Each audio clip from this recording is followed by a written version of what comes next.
The great chamber of the Galactic Council had never seen such fear. Representatives from 12 different worlds sat in their floating chairs, all looking at the holographic display that showed the destruction spreading across the galaxy. Images were terrible to watch. Entire star systems turned to dust. Billions of lives simply gone. Ambassador Crick stood at the center of the chamber.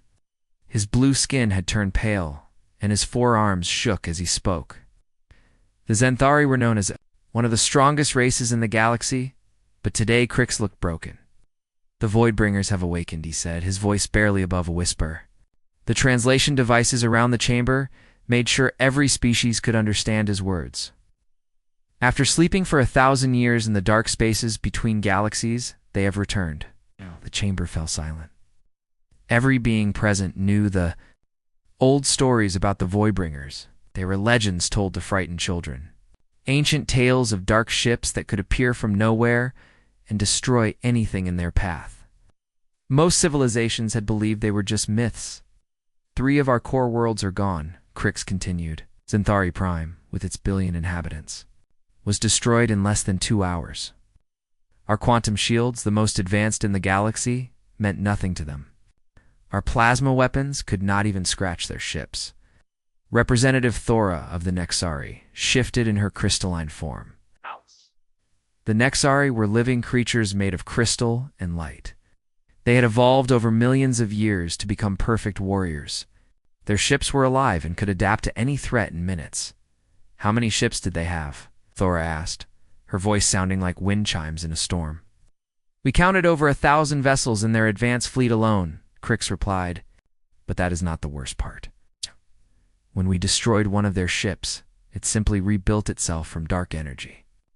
Our sensors detected something far worse behind the advanced fleet. A main armada with ships we could not even count, each one larger than our biggest battle stations. Admiral Vex of the Talon Empire leaned forward in his chair. The Talons looked like giant birds of prey and were feared across the galaxy for their skill in battle. Vex had personally conquered 15 star systems and had never lost a single fight. What weapons do they use? Vex asked, his sharp beak clicking with interest. That is the problem, Crick said, his voice growing even quieter. They do not use weapons as we understand them. Their ships simply make things stop existing. Matter, energy, space itself, they can erase it all. Our scientists cannot explain how they do it. The representatives began talking among themselves in worried voices. The Korvan delegate, a being that looked like living metal, stood up from his chair. The Korvans had the largest military in the galaxy. Their armies had never been defeated. In open battle, we must gather our forces, the Korvan said in a voice like grinding steel. Every world, every ship, every warrior, we combine our strength, surely we can stop this threat. Yes, agreed the representative from the aquatic. Worlds. Our deep space fleets are ready to fight. We have weapons that can destroy entire moons. One by one, each species began offering their military forces. The Xanthari promised their remaining plasma fleets. The Nexari would send their evolved bioships. The Talons offered their elite strike forces. The Korvans pledged their vast armies. The chamber filled with the sound of military planning, ship counts, weapon specifications, battle strategies. For the first time since Crix had begun speaking, there was hope in the air. The combined might of galactic civilization had never been brought together before. Surely, working as one, they could defeat any enemy. But as the planning continued, someone noticed that not every member of the council had spoken. What about Earth? Asked Delegate Mora of the Peaceful Collective. We must ask all council members to contribute. The chamber fell quiet again, but this time it was a different kind of silence. Several representatives looked uncomfortable. Others tried not to laugh. Earth was the newest member of the Galactic Council. The humans had only joined 15 years ago, and only because they had accidentally discovered faster-than-light travel while trying to build a better communications satellite. Their technology was primitive compared to the rest of the galaxy. Their ships were slow and clumsy. Their weapons still used chemical explosions to throw pieces of metal. What could humans possibly offer? Admiral Vex said with a harsh laugh. Their biggest warships are smaller than our fighter craft. They still use solid projectiles in their weapons. Half their planet does not even have basic energy shields. Their ships burn chemical fuel, added the Corvin representative. They have no energy weapons, no quantum computers, no genetic enhancement programs. They are barely more advanced than the species we uplifted 1,000 years ago. Representative Thora's crystalline form dimmed with what might have been embarrassment. Perhaps they could provide medical supplies or help with refugee transport. She suggested politely, but Ambassador Crix shook his head. Protocol requires that we ask all council members. We must send the request to Earth, even if we do not expect much from them. The other representatives nodded. It was only proper to follow council rules, even in desperate times. A formal request? For military assistance would be sent to Earth, along with all the other member worlds. Nobody expected the humans to actually send anything useful. Their entire planet had fewer people than most single Xanthari cities. Their military was tiny and equipped with weapons that belonged in a museum, had no experience fighting in space battles. The message was prepared and sent to Earth through the quantum communication network. It contained all the details about the Voidbringer threat, the destruction they had caused, the desperate need for every possible military asset. As the representatives continued their planning, they quickly forgot about Earth entirely. They were too busy organizing the largest military force in galactic history. Thousands of ships, millions of soldiers, weapons that could crack planets in half. The humans would probably send a polite message declining to participate, or perhaps offer to help in some small way that would not matter. Either way, the real fighting would be done by the established military powers of the galaxy. The Council had no idea that their message had reached a small blue planet where 12 very ordinary people were about to change the course of galactic history. On Earth, in a quiet government building, Defense Coordinator Lee Hanna read the message from the Galactic Council. She studied the tactical reports, the casualty numbers, and the enemy capabilities. Then she walked down a hallway to a room where 12 people sat around a simple wooden table. "We have a job," she said simply. The 12 people looked up from their coffee and notebooks. Did not look like the salvation of galactic civilization. They looked like ordinary humans who might work in offices or teach school or fix machines. But appearances, as the galaxy was about to learn, could be very deceiving. "When do we leave?" asked the man at the head of the table. His name was Shin Junho, and he was about to become the most important person the galaxy had never heard of. 3 days passed after the Galactic Council sent their desperate message to Earth. In those 3 days, the Voidbringer fleet had destroyed 2 more star systems. The Corvin military base at Delta Station had been completely erased from existence.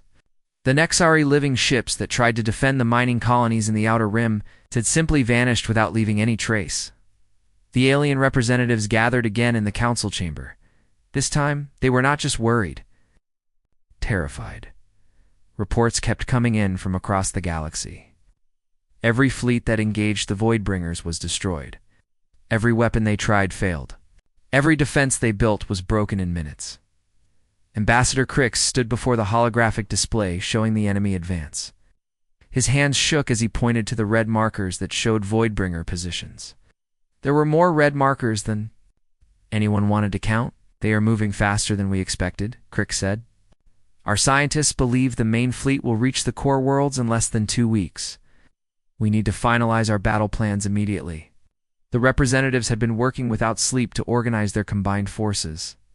The Xanthari had gathered every plasma cannon in their territory. The Talons had assembled their entire strike fleet. The Corvins were moving battle groups from every corner of their empire. "We have over 800 ships ready for battle," reported Admiral Vex. "Our combined firepower should be enough to at least slow them down." "The Nexari bioships are evolving new combat forms," added Representative Thora. "They are growing armor that should resist energy weapons and developing new attack patterns." The Corvan delegate nodded his metallic head. "Our ground forces are preparing for planetary defense. If the space battle fails, we will make them fight for every world." But even as they planned, everyone in the chamber knew the truth. The combined fleet sounded impressive, but they were still outnumbered by an enemy that seemed impossible to defeat. Every battle so far had ended the same way: complete destruction of the defending forces. That was when the communication system activated. With an incoming message from Earth, the chamber fell quiet. In all the planning and fear of the past 3 days, most of the representatives had forgotten about the message they had sent to the primitive human world. A few delegates looked embarrassed that they had bothered asking such a backward species. For help, the message appeared on the main display screen. It was short and simple. Message received. We understand the situation. We are sending a team. They will arrive at Kepler Station in 72 hours. Team leader, Shin Junho, Earth Defense. Command. The silence in the chamber stretched for long moments. Finally, Admiral Vex spoke, his voice filled with confusion. A team, he asked. What kind of team? How many ships? How many soldiers? Ambassador Crix requested more details from Earth. Reply came back within an hour, and it was even more puzzling than the first message. Team consists of 12 personnel. Transport will be single light cruiser. Equipment manifest attached. Shin Junho, team leader. Earth Defense Command. The representative stared at the message in disbelief. 12 people, not 1,200. Not 12,000. Just 12 individual humans coming to fight an enemy that had destroyed entire fleets. This must be a mistake, said the Aquatic World's representative.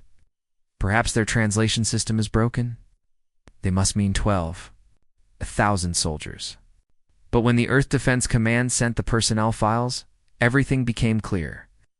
The files listed exactly 12 names: Shin Junho, Kim Do-yeon, Park Ju-won, Choi Min-so, Yoon Soo-bain, Lim Hoon-yo, Na Ye-jin, Kang Tae-min, Seo Yoon-bi, Jin Woo-jin, Han Sarong, and Uno Kumin. Each file was surprisingly brief. No mention of genetic enhancements or cybernetic implants. No lists of conquered worlds or defeated enemies. Most of the files were marked with classifications that the alien computers could not translate properly. What are their specializations? Asked Representative Thora. Are they some kind of elite warriors? Do they have special weapons? The equipment list was even more confusing. Standard Earth's military gear, which by galactic standards meant primitive chemical weapons and basic protective armor. There were some electronic devices, but nothing that looked advanced enough to threaten enemies who could erase matter from existence. I do not understand, said the Corvin delegate. Are these humans joking? Do they think this is some kind of game? Admiral Vex studied the files with growing anger. This is insulting, he declared. We are facing the destruction of Galactic civilization, and they send 12 primitives with metal projectile weapons? Several representatives began arguing among themselves. Some thought the humans were being deliberately disrespectful. Others wondered if Earth simply did not understand how serious the situation was. A few suggested that maybe the humans were too frightened to send real military forces. But Ambassador Crix held up his hand for silence. We asked for help from all council members, he said quietly. Earth is responding in the only way they can. We should be grateful that they are willing to try. Grateful? Admiral Vex laughed harshly. For what? 12 humans with primitive weapons? They will be destroyed in the first few seconds of battle. If they are lucky, the Voidbringers might not even notice them. The argument continued for hours. Some representatives wanted to send a message to Earth telling them not to bother coming. Others thought it would be rude to refuse help, even useless help. A few wondered if the humans had some secret weapon they were not mentioning. In the end, they decided to let the human team come to Kepler Station. It would not hurt to have them there, and refusing help from a council member would break protocol. Besides, 12 more people would not make any difference in a battle involving thousands of ships. The staging area at Kepler Station was already busy with military preparations. The greatest warriors from across the galaxy were gathering there. Corvin battlemechs that stood 30 feet tall, Xanthari plasma weapons that could melt asteroids, Nixari bioships that looked like living creatures, made of metal and crystal. The alien commanders tried to find something useful for the human team to do when they arrived. Maybe they could help with communications or medical supplies. Perhaps they could assist with evacuation procedures. Anything that would keep them out of the actual fighting where they would just get in the way. Nobody expected the 12 humans to make any real difference in the coming battle. They were just ordinary people from a primitive world, carrying weapons that belonged in a museum. What could they possibly do against an enemy that had defeated the most advanced military forces in the galaxy? The alien representatives had no way of knowing that Earth had not sent 12 random soldiers. They had sent something much more dangerous than any weapon the galaxy had ever seen. They had sent 12 humans who specialized in solving impossible problems. And the Voidbringer invasion was about to become a very different kind of problem than anyone expected. The transport ship carrying the human team was already traveling through hyperspace toward Kepler Station. In 72 hours, the galaxy would meet the 12 people who were going to change everything. But first, they would have to convince their alien allies that sometimes the best solutions come from the most unexpected places. Kepler Station buzzed with activity like a hive full of angry insects. The massive military base floated in space at the edge of Zenthari territory, and it had never seen so many different species working together. Corvin battlemechs stood next. 2 Nexori bioarmor suits. Talon energy weapons were mounted alongside Zenthari plasma arrays. The greatest military minds from across the galaxy had gathered to plan their last desperate stand against the Voidbringers. Admiral Vex stood on the main observation deck, watching as another Corvin battlecruiser docked with the station. The ship was huge, easily the size of a small city, and it carried enough firepower to destroy an entire moon. But even looking at all this military might, Vex felt a cold fear in his stomach. They had gathered the most powerful weapons in Galactic history, and it still might not be enough. "Sir," called one of his aides, a young Talon with bright yellow feathers. "The human transport has just dropped out of hyperspace. They are requesting permission to dock." Vex turned to look at the view screen. The human ship was tiny compared to the massive alien vessels surrounding it. It looked more like a cargo hauler than a military transport. Its hull was plain gray metal, with no decorative markings or intimidating weapons visible on its surface. "That is their entire contribution?" Vex asked in disbelief. "One small ship?" "Yes, sir," the aide replied. "Scans show 12 life forms. Aboard, no heavy weapons detected. Their ship appears to be carrying standard Earth's military equipment only." Vex shook his head. He had hoped that maybe the humans were being modest in their communications. Perhaps they had some secret weapon they were not mentioning. But the scans showed exactly what Earth had promised. 12 people with primitive gear. "Grant them docking."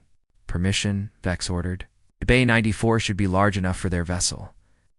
The alien commanders had decided to treat the human arrival as a diplomatic event. They would welcome the team politely, find them some minor support role, and try not to let them get killed when the real fighting started. It was the least they could do for fellow council members, even if those members could not really help. Commander Crix waited in the docking bay, along with representatives from several other species. They wanted to show respect for Earth's willingness to help, no matter how small that help might be. The docking bay was enormous, designed to handle massive military transports. So the human ship looked lost in all that empty space. The airlock cycled open with a soft hiss, and the 12 humans stepped out into the alien environment of Kepler Station. The waiting commanders got their first look at Earth's contribution to the war effort. The humans looked disappointingly ordinary. They were different heights and ages, from young adults to middle-aged individuals. Some appeared to be in excellent physical condition, while others looked like they spent most of their time behind desks or in laboratories.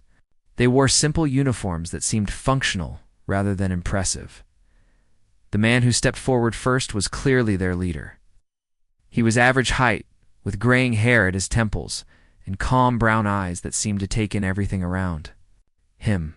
When he spoke, his voice carried a quiet authority that somehow cut through the babel of alien languages filling the station. "I am Shin Jun-ho," he said simply. "We are here to help." Commander Crick stepped forward to greet them. Despite his disappointment at their appearance, he tried to be diplomatic. "Welcome to Kepler Station. We appreciate Earth's willingness to join our cause." Jun-ho nodded politely.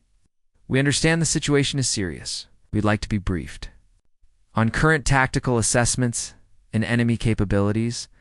The woman standing next to Jun-ho caught Admiral Vex's attention. Park Juan had sharp, intelligent eyes and carried herself with the confidence of someone who had seen combat. But her weapon was clearly one of Earth's primitive projectile rifles. Vex wondered how she expected to fight enemies who could phase out of normal space. Another team member, Choi Minseo, looked barely old enough to be a soldier. He had a young face and curious eyes that kept looking around at all the alien technology, but there was something about the way he studied everything that suggested a quick, analytical mind. Yoon Soo-ben carried a toolkit that looked more suited for engineering work than combat. Her hands had the calluses that came from working with machinery, and she kept examining the station's construction with professional interest. As the alien commanders began explaining the tactical situation, the humans asked questions that puzzled their hosts. While other military leaders focused on firepower statistics and shield strength, the humans wanted to know about supply lines, communication protocols, and civilian evacuation procedures. "How do the Voidbringers choose their targets?" asked Lim Hoonwoo, a man whose weathered face suggested extensive combat experience. "Is there a pattern to their attacks?" The alien commanders exchanged glances. They had been so focused on how to fight the enemy that they had not spent much time analyzing why the enemy attacked specific targets in specific orders. "They seem to target the most heavily defended systems first," Commander Crix replied slowly. "Our military strategists believe they are trying to eliminate our strongest defenses." Na Ye-jin, a woman with the analytical mind of a scientist, studied the energy readings from previous battles. "These weapon signatures do not match any known physics principles," she observed. "The energy pattern suggests they are not just using advanced technology. They are using something that operates by completely different rules." "Different rules?" asked Admiral Vex. "What do you mean?" "Think of it this way," Na Ye-jin explained. "You are playing a game where you move pieces on a board. Your enemy is not moving pieces at all. They are changing the board itself." The alien commanders found themselves paying attention despite their skepticism. These humans approached warfare differently than any species they had encountered. Where others saw insurmountable force, the humans seemed to see patterns and puzzles. Kong Taemin, Yu's youthful appearance, hid a tactical mind that impressed. Even veteran commanders pointed to the battle reports. "Look at the timing of these engagements. The Voidbringers do not attack randomly. They wait for specific conditions that suggest they have limitations we have not identified." "Limitations?" Commander Crix leaned forward with interest. "What kind of limitations?" "Every system has constraints," replied SEO Yoon-bi, whose background in quantum mechanics had seemed irrelevant to the alien military leaders. "No matter how advanced the technology, there are always rules it must follow. We just need to figure out what those rules are." Gin Woo-jin, whose personnel file was heavily classified even by Earth standards, studied the tactical displays with intense focus. "The question is not how to match their power," he said quietly. "The question is how to make their power work against them." An Zarang nodded in agreement. "Every strength can become a weakness if you approach it from the right angle." Okuman, whose specialty in logistics had seemed almost comically irrelevant compared to alien weapons mastery, pointed out something that made the alien commanders pause. "They have to supply their fleet somehow. They have to communicate somehow. They have to make decisions somehow. All of those things create vulnerabilities." As the briefing continued, the alien commanders found themselves looking at the human team with new eyes. These people did not look like super soldiers, and they certainly did not have advanced weapons. But they thought about problems in ways that no other species had considered. "What exactly is your plan?" Admiral Vex asked finally. Shin Jun-ho looked at his team, and something passed between them that the aliens could not quite understand. It was not telepathy or advanced communication technology. It was something simpler and more profound. The kind of understanding that comes from working together for a long time. "We need to see the enemy for ourselves first," Jun-ho said. "Then we will know what to do."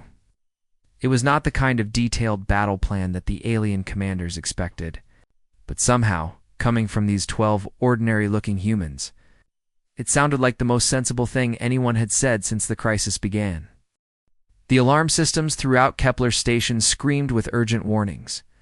Red lights flashed in every corridor as the largest military fleet in galactic history prepared for battle. The Voidbringer advance fleet had been detected moving toward the Helix sector, where 3 billion civilians lived on the mining worlds of the Nervan system.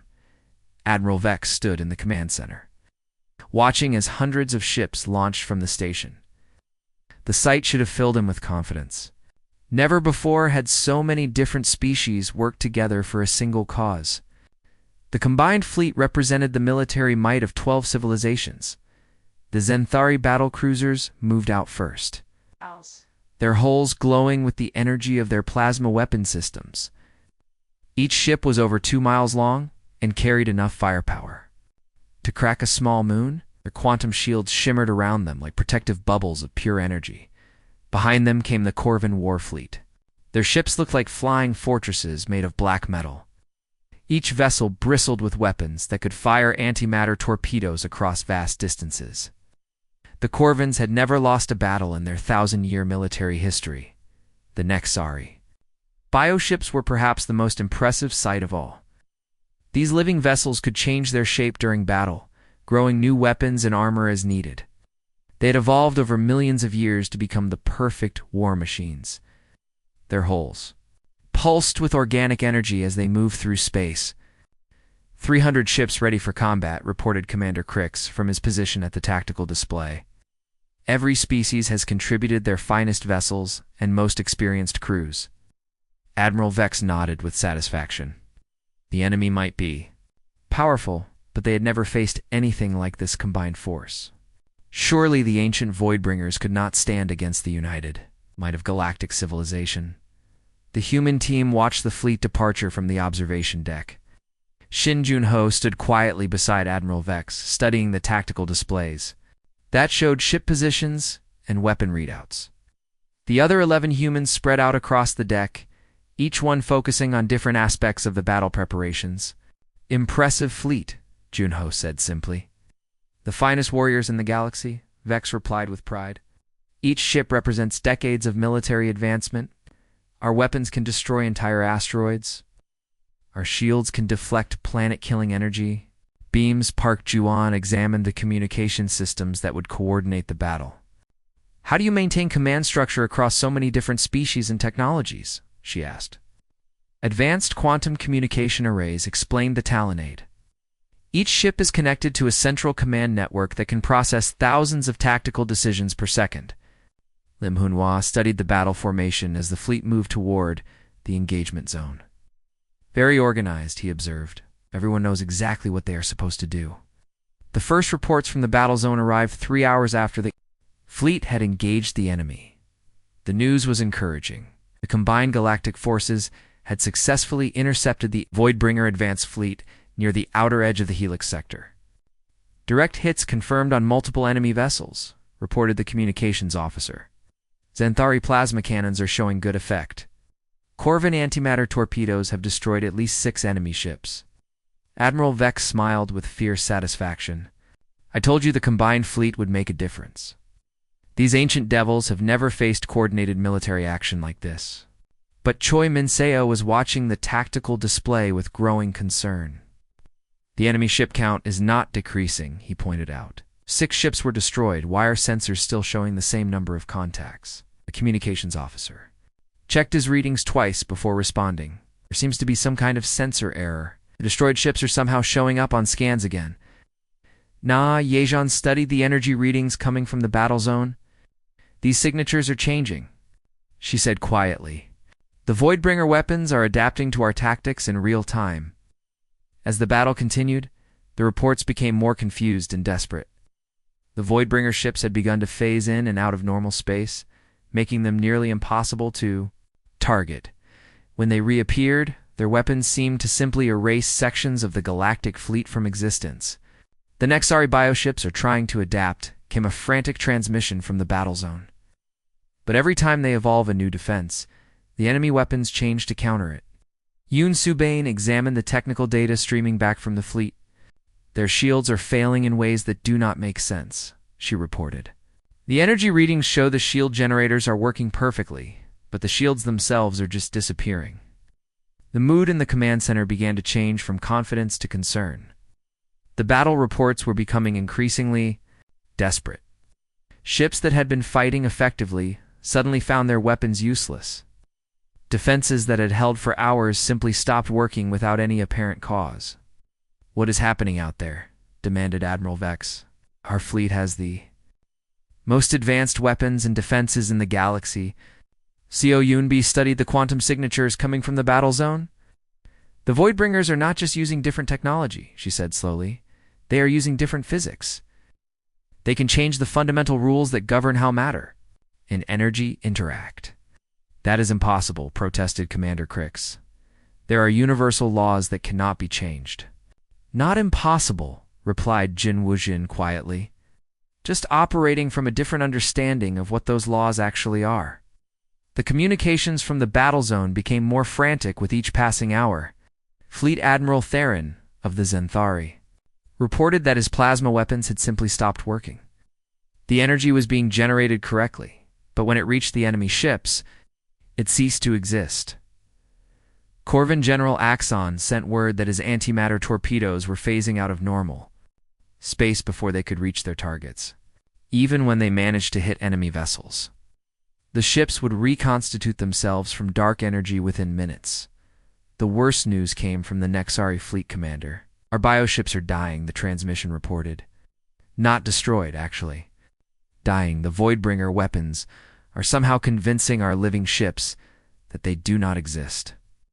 Kung Taemin plotted the battle progress on a simple paper chart, ignoring the advanced holographic displays.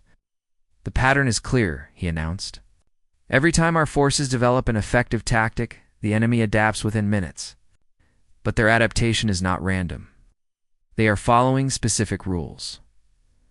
"What kind of rules?" asked Admiral Vex desperately. "Rules we do not understand yet," Taemin replied. "Rules nonetheless." Out. The final transmission from Fleet Admiral Theron came 6 hours after the battle had begun. His voice was filled with defeat and confusion. "We are withdrawing all remaining vessels. Repeat, all remaining vessels are withdrawing. Enemy forces are pursuing. Casualties are at 70% and climbing." The command center fell silent as the reality of the defeat sank in. The greatest military force in galactic history had been crushed by an enemy that seemed to operate by impossible rules. The Voidbringer advance fleet was now moving directly toward the populated worlds of the core systems. Kuman looked up from his logistics calculations. "How long until they reach the next inhabited system?" he asked quietly. "At their current speed, 18 hours, replied the shaken communications officer. Han. Ney studied the retreat path of the surviving galactic ships. "The fleet will not be able to regroup in time for another engagement, so the surviving vessels are too damaged to fight effectively." Shin Junho walked over to Admiral Vex, who was staring at the tactical display in shock.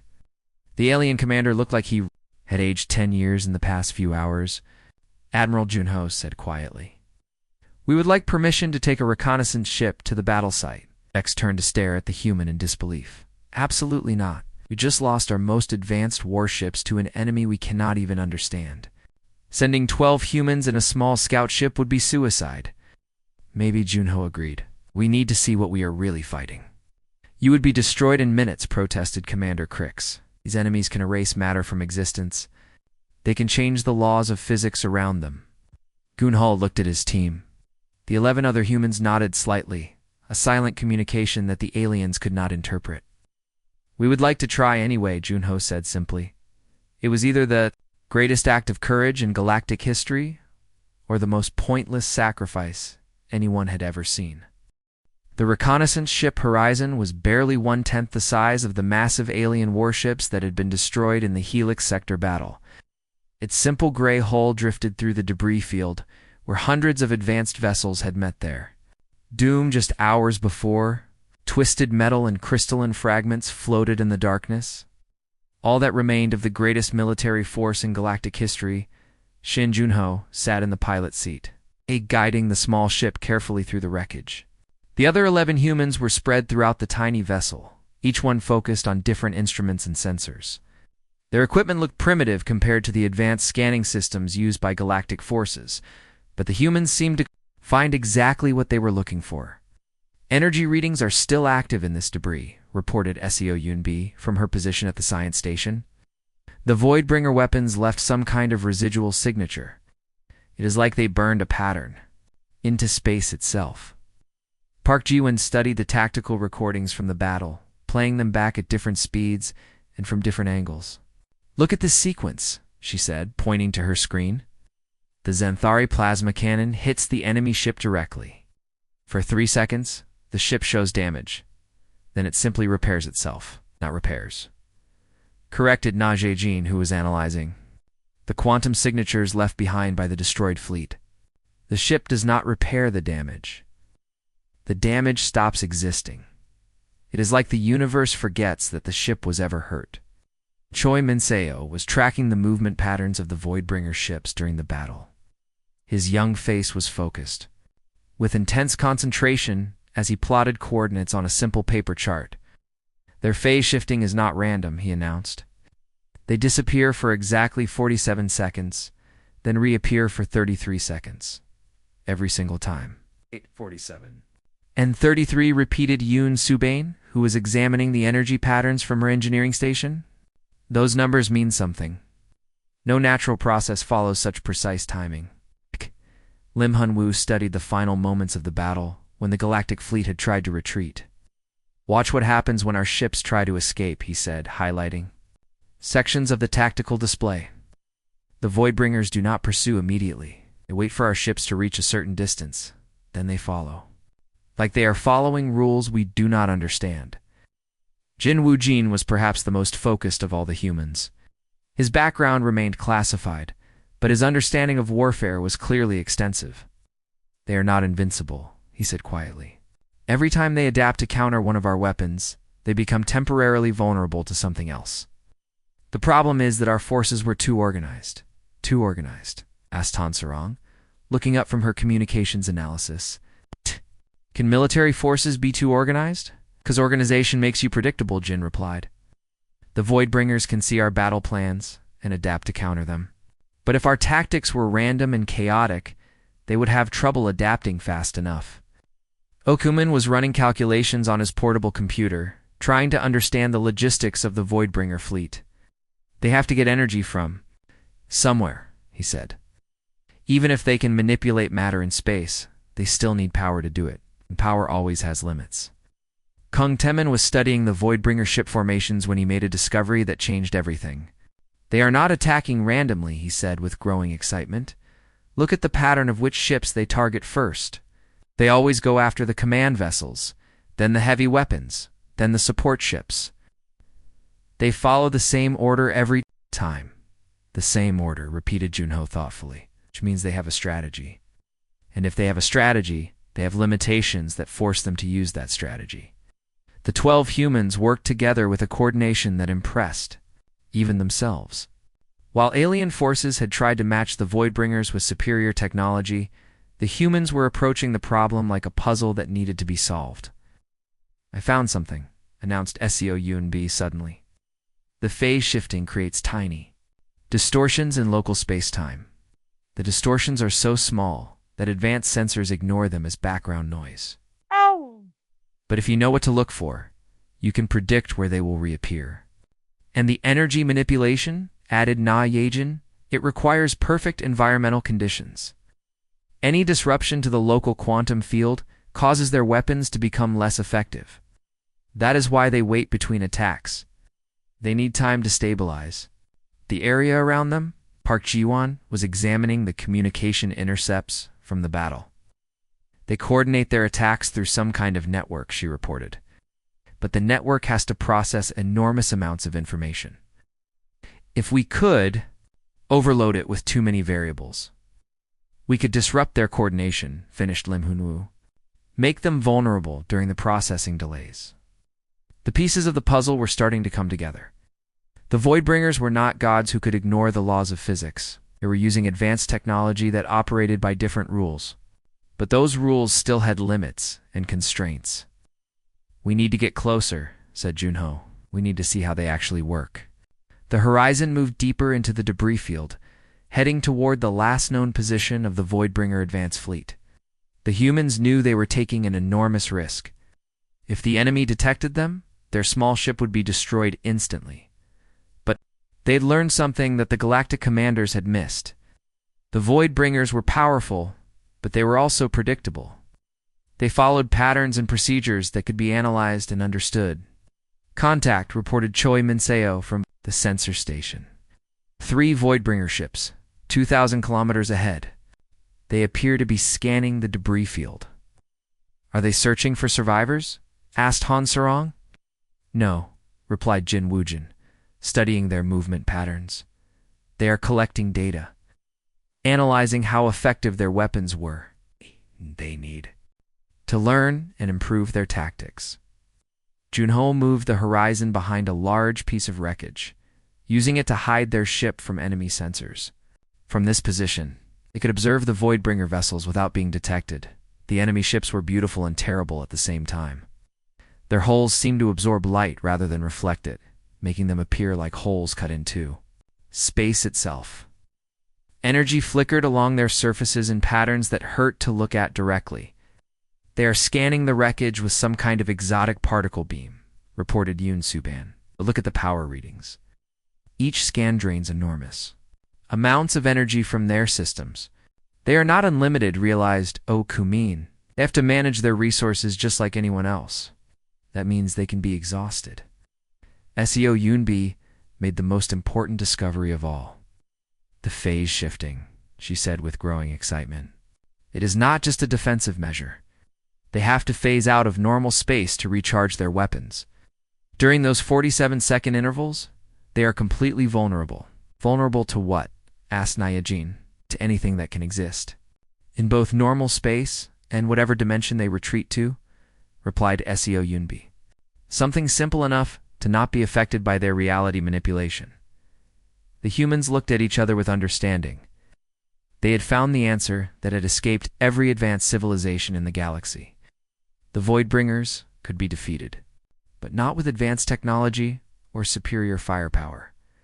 They could be defeated with simple, unpredictable tactics that exploited the very sophistication of their systems. We need to get back to Kepler Station, said Junho. We have a war to win. For the first time since the crisis began, someone in the galaxy actually had a plan that might work. And it was exactly the kind of plan that only humans would have thought to try. The command center at Kepler Station had never been so crowded. Representatives from every surviving fleet gathered around the holographic display where Shin Junho stood, explaining the human plan to save galactic civilization.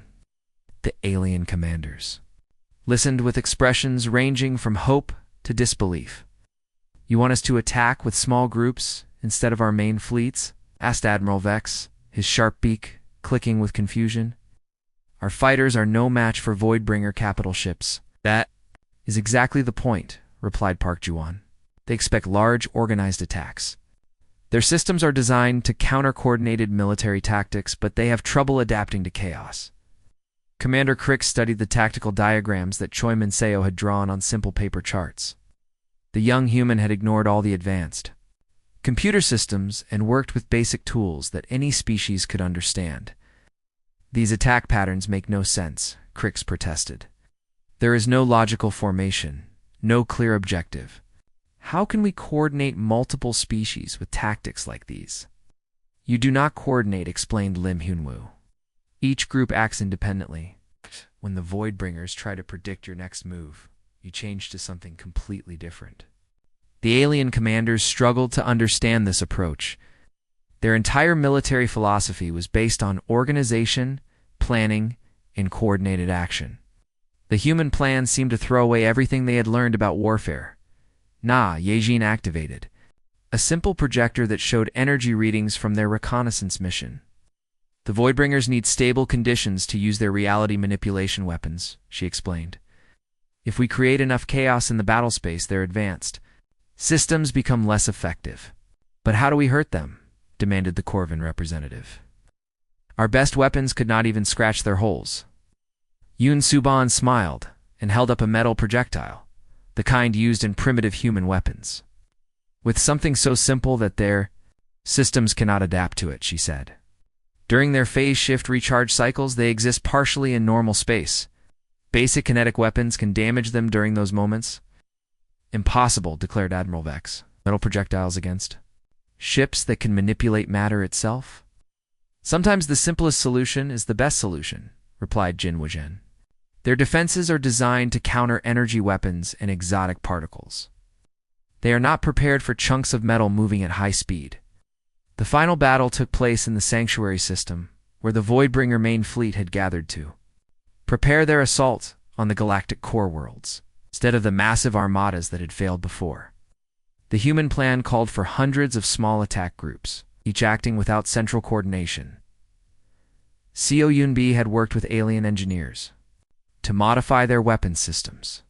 The advanced energy cannons were temporarily disabled, replaced with simple projectile launchers that could fire during the critical 47-second phase shift windows. Kong Temin coordinated the attack timing, but his coordination was deliberately imperfect. Some groups attacked early, others late. Some used different tactics entirely. The result was exactly the kind of chaos that the Voidbringer systems could not process effectively. All groups begin random attack pattern 7, transmitted Han Sarong from the communication center. But pattern 7 was intentionally incomplete, forcing each group to improvise their own approach. The battle began unlike any conflict in galactic history. Instead of orderly formations advancing in coordinated waves, hundreds of small ships approached the Voidbringer fleet from every possible angle. Some groups used traditional tactics, others tried completely new approaches that had never been tested. The Voidbringers tried to adapt as they had before, but their systems became overloaded, trying to counter so many different tactics at once. Every time they developed a counter to one attack pattern, 3 more groups would switch to completely different approaches. Voidbringer ships are showing confusion in their response patterns, reported Okuman from his logistics station. They are trying to adapt to 17 different tactical approaches simultaneously. The first breakthrough came when a group of Nexari bioships, following Yun Suban's modifications, managed to hit a Voidbringer vessel with simple metal projectiles during its phase shift cycle. The enemy ship did not just take damage, it actually exploded in a burst of dark energy. Confirmed kill on enemy vessel, transmitted the Nexari group leader, his voice filled with amazement. Repeat. Enemy vessel destroyed with kinetic weapons. The news spread through the attacking fleets instantly. For the first time since the crisis began, they had actually destroyed a Voidbringer ship. But the humans had prepared for this moment. Do not repeat the same tactic, ordered Shin Junho over the communication network. Switch to different approaches immediately. It will adapt to kinetic weapons within minutes. The alien commanders did exactly what the humans told them, even though it went against every military instinct they had. Instead of exploiting their successful tactic, they changed to something completely different. The Voidbringers found themselves fighting an enemy that refused to follow logical patterns. Every time they began to understand one attack approach, their opponents would abandon it and try something else. Their sophisticated adaptation systems, designed to counter predictable military tactics, began to break down under the strain. Enemy fleet showing signs of system overload, reported Na Ye-jin, monitoring the exotic energy signatures. Their reality manipulation weapons are becoming unstable. Phase shift intervals are becoming irregular, added SCO Yunbi. Some ships are staying in normal space longer than expected. The turning point came when Jin Wujin led a mixed group of Talon and Zenthari ships in what he called a completely stupid attack run. Instead of using their weapons at optimal range, they flew directly at the enemy ships. While firing continuously with whatever they had available, the Voidbringer defense systems tried to counter this suicidal charge. But they had been programmed to expect rational military behavior. They could not process an attack that made no tactical sense whatsoever. Direct hit on enemy command ship, transmitted Jin Wujin as his group flew through the Voidbringer formation. They did not even try to defend against us. Are too confused to respond properly. The battle continued for 6 hours, but it was unlike any conflict in galactic history. Instead of organized formations and coordinated strategies, it resembled controlled chaos. The human approach turned warfare into a form of problem-solving that no enemy could predict or counter. When the main Voidbringer fleet finally began to retreat into dark space, the surviving alien forces could barely believe what they had accomplished. They had defeated an enemy that had seemed invincible, not through superior technology or greater firepower, but through the simple human approach of refusing to fight by the expected rules. In the aftermath of the victory, Admiral Vex found Shin Gunho standing quietly on the observation deck of Kepler Station. The human was watching as the last Voidbringer ships disappeared into the darkness between galaxies. "I do not understand how you knew that would work," Vex admitted. "Went against everything we have learned about military strategy." Gunho smiled and looked at his team, who were scattered around the station helping with cleanup and analysis. "We did not know it would work," he said honestly, "but we knew that everything else had failed, so you just tried something different." "Tried something human," Junho replied. "We are not the strongest species in the galaxy. We do not have the best technology or the most advanced weapons. But we have something that your enemies did not expect." "What is that?" Junho watched as Park Ji-won helped injured Xanthari crew members, while Choi Min-seo shared his tactical analysis with curious Corvin officers. Yoon Subin was already working with alien engineers to improve their systems, and the rest of his team was scattered throughout the station, helping wherever they were needed. "We never give up," he said simply, "and we never stop looking for new solutions to impossible problems." The galaxy had called for help from its greatest warriors. Instead, salvation had come from 12 ordinary humans who proved that sometimes the most powerful weapon in the universe is the willingness to think differently when conventional thinking is not enough. The Voidbringers would return someday. But when they did, they would find a galaxy that had learned humanity's most important lesson, that the best solutions often come from the most unexpected places, and that conventional wisdom is sometimes the enemy of survival. And in the quiet moments between crises, the story would be told across 1,000 worlds of the day. 12 humans changed the course of galactic history, not because they were the strongest or the smartest, but because they were exactly what the universe needed when strength and intelligence were not enough.